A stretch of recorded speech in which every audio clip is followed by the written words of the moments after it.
नमस्कार। आज अचानक डबल इंजन फेल हो गया और उत्तराखंड में मुख्यमंत्री श्री त्रिवेंद्र सिंह रावत को इस्तीफा देना पड़ा। हालांकि पिछले 2-3 दिनों से ये जब विधानसभा सत्र चल रहा था भराड़ीसैंण में, वहाँ से ये सुगबुगाहट हो रही थी और 22 विधायक भाजपा के असंतुष्ट थे और उन्होंने करो या मरो की नीति अपना रखी थी। इसी मुद्दे को लेकर के ये सब हुआ और सबसे बड़ी बात यह है कि वो विधायक इसलिए नाराज थे क्योंकि पिछले 4 वर्ष में कोई काम नहीं हुआ विकास का और जनता उनसे जवाब मांग रही थी। उसी को लेकर के भाई कमान से मिले। आज हमारा सौभाग्य है कि इसी पर चर्चा करेंगे आज हम, और हमारे साथ हैं उत्तराखंड कांग्रेस के महासचिव हाजी याकूब सिद्दीकी साहब, जो रुड़की जो जिला है उसके प्रभारी भी हैं आप। तो आपको बहुत बहुत स्वागत है सिद्दीकी साहब। और मैं पूछना चाहूँगा कि जो घटनाक्रम आज हुआ, 4 वर्ष तक जनता पिसती रही, लुटती रही, अराजकता फैलती रही और अचानक इन्होंने चुनाव की हार देखते हुए मुख्यमंत्री बदलने की घोषणा कर दी। आखिर ये क्या है? देखिए साहब, विपक्ष डे फर्स्ट से ये कह रहा था कि मुख्यमंत्री नाकारा है, मुख्यमंत्री की सोच नहीं है। मुख्यमंत्री ने जिस हाशिए पे प्रदेश को ला के खड़ा किया वो पिछले 4 सालों से विपक्ष कह रहा था, लेकिन हमारी बात को सुना ही नहीं जा रहा था। आज जो बात हम कह रहे थे उस बात पर भारतीय जनता पार्टी ने मोहर लगाने का काम किया और मुख्यमंत्री बदल लेना ये कोई बहुत बड़ी बात नहीं है। मुख्यमंत्री आपने बदल दिया, आप क्या चाह रहे हैं? आप इस प्रदेश के और देश के लोगों को क्या समझ रहे हैं? ये जागरूक लोग हैं। आपने मुख्यमंत्री तो बदल दिया, लेकिन अब दूसरा जो हथियार आया है वो जनता के हाथ में आ गया है। आने वाले 2022 में जनता अपना निर्णय सुना देगी। और रही बात जो ये जिस मुख्यमंत्री को देने जा रहे हैं, उस मुख्यमंत्री के गृह क्षेत्र में कांग्रेस एक जन आक्रोश रैली का आयोजन कर रही है। निश्चित तौर पर हमने महंगाई को लेके, बढ़ते हुए डीजल पेट्रोल के दामों को लेके, हमने गैस सिलेंडरों के दामों को लेके, जो सड़कें बदहाल हो रखी हैं, राज्य का विकास ठप हो गया है, इन्होंने सिर्फ जुमलेबाजी की है, उन तमाम बातों को लेके कांग्रेस एक जन आक्रोश रैली करने जा रही है।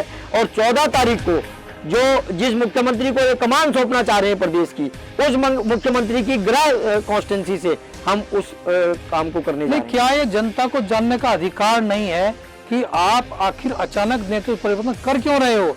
क्या ये जानकारी जनता को जानने का हक नहीं है कि इस मुख्यमंत्री जो 4 वर्ष से बैठे थे यहाँ पर सत्ता में, इनकी क्या क्या कमियां थी जिससे नाराज होकर हाईकमान ने तो परिवर्तन किया? दूसरी बात कि जो अभी हम सुन रहे हैं कि जो डिप्टी सीएम भी बना रहे हैं यहाँ पर, आर्थिक बोझ लगातार राज्य पड़ेगा, तो क्या ये नई परंपरा की जो शुरुआत है ये आम उत्तराखंडी जनता के लिए घातक नहीं होगा? इन्होंने साहब डे फर्स्ट से इन्होंने इस प्रदेश को लूटने का काम किया। आपने देखा होगा कि हमारे दौरे जमाने में जो विकास के काम कांग्रेस ने किए हैं, चाहे वो पहला रिजिम रहा हो या दूसरा रिजिम रहा हो, पंडित नरेंद्र तिवारी का रिजिम रहा हो या हरीश रावत और विजय बहुगुणा जी का रिजिम रहा हो, आप स्वयं उसके गवाह हैं। अब मैं हमेशा ये देखता था कि आपने भी 50 तरह के काम, विकास के काम कांग्रेस हुकूमत से कराए हैं। मेरा ये कहना है कि ये मुख्यमंत्री बदलने का जो स्टैंड है इनका, ये गुमराह करना चाहते हैं इस प्रदेश की जनता को। ये मैसेज देना चाहते हैं कि देखिए साहब, हमारे यहाँ ये सब, अरे तुमने 4 साल तक इस प्रदेश को बर्बाद होने की कगार पर छोड़ दिया। ये प्रदेश बर्बाद हो गया, बेरोजगार लड़के जो है ना सड़कों पर आ गए, हमारा पहाड़ बिल्कुल प्लान कर चुका है, पहाड़ों में कोई आदमी नजर नहीं आ रहा है, इनकी कोई नीति रीति नहीं है। अभी भराड़ीसैंण में इन्होंने जो काम किया, क्या वो काम कितना बड़ा इन्होंने हमारी जो महिला शक्ति है उसके ऊपर जो लाठीचार्ज का काम इन्होंने किया है, क्या वो शोभा देता था इनको? कुछ नहीं साहब, ये सत्ता का सुख भोगने वाले लोग हैं और अब 2022 में जनता इनको जो जवाब देगी वो निश्चित तौर पर वो हमारे पक्ष पर है। नहीं, लेकिन सिद्दीकी जी, भराड़ीसैंण में जो विधानसभा सत्र चल रहा था, आखिरी दिन जब लोग विधायक भाग रहे थे वहां से और मुख्यमंत्री भी चले गए बीच सत्र को छोड़ते हुए, वहां पर हमारे जो पता लगा है कि जो विधानसभा में कांग्रेस के विधायक 11 थे और जो बीजेपी के विधायक थे केवल 5 थे। तो आपने वहां पर अविश्वास प्रस्ताव क्यों नहीं लाया? आप क्या कांग्रेस की कमी नहीं है? नहीं, देखिए साहब, हम अविश्वास प्रस्ताव, हमें ये जानकारी मिली कि भाई मुख्यमंत्री वहाँ से हेलीकॉप्टर से लोगों को यहाँ देहरादून भेज रहे थे। अब चूंकि हम तो ये था ना कि साहब विपक्ष का क्या काम था, विपक्ष तो ये देख रहा था सदन चलेगा, अब ये बीच में से भाग गए तो किसके सामने अविश्वास भाग गए, लेकिन जब 5 संख्या वहां पर विधायकों की, आपकी 11 है, तो क्या ये सरकार गिराने के लिए काफी नहीं था क्या? नहीं, काफी था, लेकिन एक आप ये बताइए ना साहब, आप दूसरी बात, ये जब ये हुआ कि विधानसभा अध्यक्ष ने, क्योंकि उसका एक अधिकार होता है वहां पे, विधानसभा का एक अध्यक्ष का एक अपना प्रोटोकॉल होता है, उस प्रोटोकॉल के तहत उन्होंने अनिश्चितकालीन के लिए वो स्थगित कर दी विधानसभा। अब उसमें क्या करते हैं हम लोग, हमें भी वापस आना पड़ा।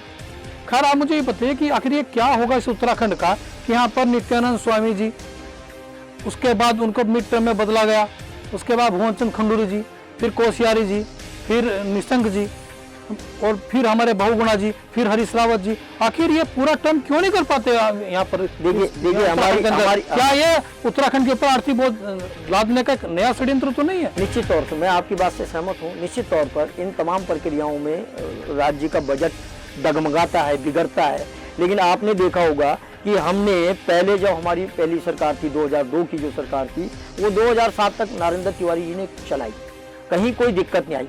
ये जो परंपरा स्थापित की है, ये भारतीय जनता पार्टी ने की है। पहला मुख्यमंत्री नित्यानंद स्वामी जी को बनाया, फिर कोश्यारी जी को बदल दिया, उसके बाद इनका दूसरा टर्म आया, हमारे बाद जो इनका दूसरा टर्म आया उसमें भी इन्होंने इस तरीके से किया। हमारे यहाँ क्योंकि एक दिक्कत आई कि हमने 2.5 साल, ये बात थी कि हरीश रावत जी ने इस प्रदेश के अंदर बड़ा काम किया, हरीश रावत जी के नेतृत्व में ही चुनाव लड़ा गया, हरीश रावत जी की मेहनतों पर ही चुनाव लड़ा गया, उसके बावजूद ये रहा कि भाई चलिए हरीश रावत जी को ये टर्म देते हैं, लेकिन हमारे दोनों मुख्यमंत्रियों ने बेहतरीन काम किया, जन सरोकार के काम किए। इस प्रदेश को मुख्यमंत्री भी तो आपका ही था, विजय बहुगुणा जी, उनका क्यों नहीं नाम ले रहे आप? हम जो आपको धोखा देकर चले गए। हम उन्हें नहीं, देखिए उन्होंने धोखा देने वाली बात आप कह सकते हैं, परिस्थितियां होती हैं राजनीति में कोई चीज स्थिर नहीं होती, बहुत सारी बातें होती हैं, समय को देख के बहुत सारे परिवर्तन आते हैं, लेकिन हमारे यहाँ जो भी मुख्यमंत्री रहा, उस मुख्यमंत्री ने इस प्रदेश में गति देने का काम किया, इस प्रदेश को विकास की मुख्य धारा से जोड़ने का काम किया। आप देख रहे हैं पिछले 4 सालों से बराबर इन्हीं का जो मतलब भारतीय जनता पार्टी के जो इनसे असंतुष्ट मंत्री, असंतुष्ट विधायक, और हम बराबर कह रहे हैं, विपक्ष बराबर कह रहा है, लेकिन उसको ये तब तक मान नहीं रहे थे। आज भारतीय जनता पार्टी ने उस बात को माना और अपना मुख्यमंत्री का चेहरा बदला, लेकिन ये चेहरा बदलने से, इस चेहरे को बदलने से इनको बहुत ज़्यादा लाभ होने वाला नहीं है। जनता समझ चुकी है, जनता 2022 में इनको बाहर का रास्ता दिखाएगी। हरीश रावत सरकार के समय 13 कांग्रेस के जो विधायक टूट कर गए थे, उन्होंने ही सरकार को अस्थिर किया था और सरकार संकट में आई थी। आज जो 22 विधायक बीजेपी के, उसमें भी वही षड्यंत्रकारी थे, आज भी वही षड्यंत्रकारी हैं। तो क्या ये जो असंतुष्टों का एक गुबार है, ये तब भी था और आज भी है, तो क्या हम ये माने कि ये परिस्थिति एक सामान्य रूप से चलती रहेगी और ये जनता को हम मूर्ख बनाते रहेंगे? देखिए साहब, ये छोटा पर्वतीय राज्य, और इस राज्य में, इस राज्य की जो सम्मानित जनता है, उसको इस पर थोड़ा सा अपनी निगाह गाड़नी पड़ेगी। मेरा आपके चैनल के माध्यम से उत्तराखंड की समस्त जनता से एक अनुरोध है कि वो उन चेहरों को पहचानें और पहचानने के बाद निर्णय लें।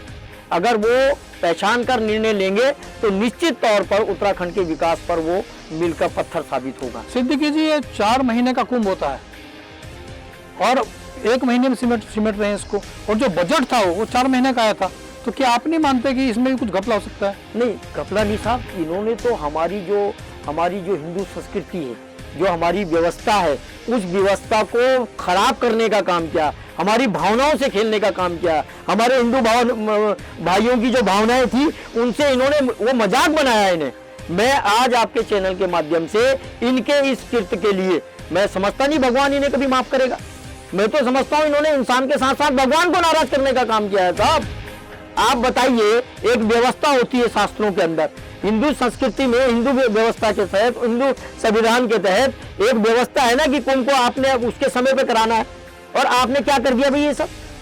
मतलब ये तो इतने बड़े हठधर्मी हो गए हैं, इतने बड़े मक्कार हो गए हैं, मक्कार कहूंगा मैं, मक्कार का शब्द इस्तेमाल करूंगा इनके लिए ना, कि ये धर्म के ऊपर भी कुठाराघात कर रहे हैं, ये व्यवस्था के ऊपर भी कुठाराघात कर रहे हैं, देश के संविधान के ऊपर भी कुठाराघात कर रहे हैं। ये कहीं किसी मामले में पीछे हट रहे हैं क्या?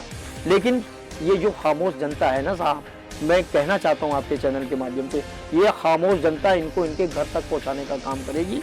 और मुझे उम्मीद है कि 2022 और 2024 में जनता इनको इनके घरों के अंदर बंद करने का काम। चलिए खैर, आप जो श्रीनगर में जो जन आक्रोश रैली कर रहे हैं वो तो पहले से प्रस्तावित आपकी, अब एक इसमें और इशू बन गया है, वो है मुख्यमंत्री बदलने का। और अभी तो कल मीटिंग होगी, उसके बाद कौन चेहरा आएगा ये तो नहीं कह सकते। हालांकि जो इशारा आप कर रहे हैं, मुझे तो उसका भी जो इस टाइम विरोध उनका भी हो रहा है जिनका आपने इशारा किया है, तो मुझे लगता है कि अस्थिर राजनीति की तरफ राज्य बढ़ रहा है। खैर, आप ये बताइए कि जो जन आक्रोश रैली होगी श्रीनगर में, उसका क्या इशू होगा और उसमें क्या कांग्रेस के चारों धड़े शामिल होंगे?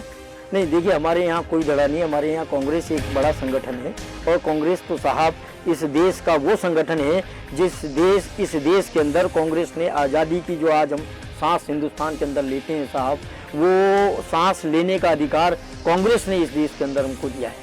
और कांग्रेस एक बहुत बड़ा विचार है, संगठन नहीं विचार है साहब वो। और उस विचार के अंदर तमाम लोग एक माला के अंदर पिरो के, और ये जो जन आक्रोश रैली, हमने कहा आपको, ये बढ़ते हुए डीजल के दाम, बढ़ते हुए पेट्रोल के दाम, बढ़ते हुए गैस के दाम, और उसकी मार पड़ रही है आम रोजमर्रा का जो हमारी खाद्य सामग्री है, रोजमर्रा की जो हमारी जरूरत है, उन तमाम चीजों को आज वो आसमान छू रहे हैं, लोगों के सर के ऊपर जा रहे हैं बढ़ते हुए दाम।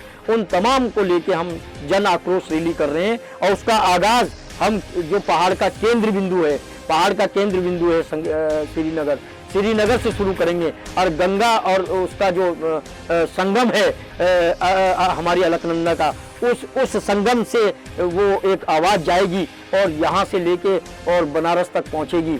और मैं समझता हूँ जब वो भावना बनारस तक पहुँचेगी तो प्रदेश और देश की जो ये सत्ता है, ये जो अहंकारियों की सत्ता है, उसको पलटने में हमें कामयाबी मिलेगी।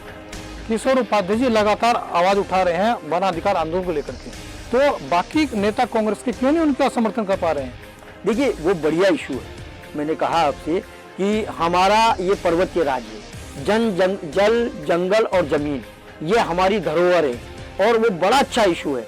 उस इशू को ऐसा नहीं है, किशोर उपाध्याय जी कांग्रेस के वरिष्ठ नेता हैं, कांग्रेस के पूर्व अध्यक्ष हैं, और वो जो काम कर रहे हैं उसमें कहीं ना कहीं ऐसा नहीं, आप क्यों महसूस करते हैं ऐसा कहीं कुछ नहीं है। वो जिस मुद्दे को लेके जनता के बीच में जा रहे हैं, आफ्टर ऑल वो काम तो कांग्रेस। खैर, आखिरी सवाल मैं पूछ रहा हूँ आपसे, वो ये है कि एकता के बावजूद आप कह रहे हैं कि कांग्रेस के बहुत बड़ी एकता है, कोई मतभेद नहीं है, सब एकजुट होकर काम कर रहे हैं और जन आक्रोश रैली में सब एक शोर में दिखाई देंगे, तो फिर आप चेहरा घोषित करने डर क्यों रहे हैं? हमने कब कहा? आप ये बताइए, हमारे यहाँ कांग्रेस की एक परंपरा रही है। कभी आपने देखा है, आप इतने सीनियर जर्नलिस्ट हैं, आप इतने बेहतरीन पत्रकार हैं और बड़ा अच्छा बेहतरीन सवाल करते हैं, आप ये बताइए कभी हमने कभी चेहरा घोषित किया है?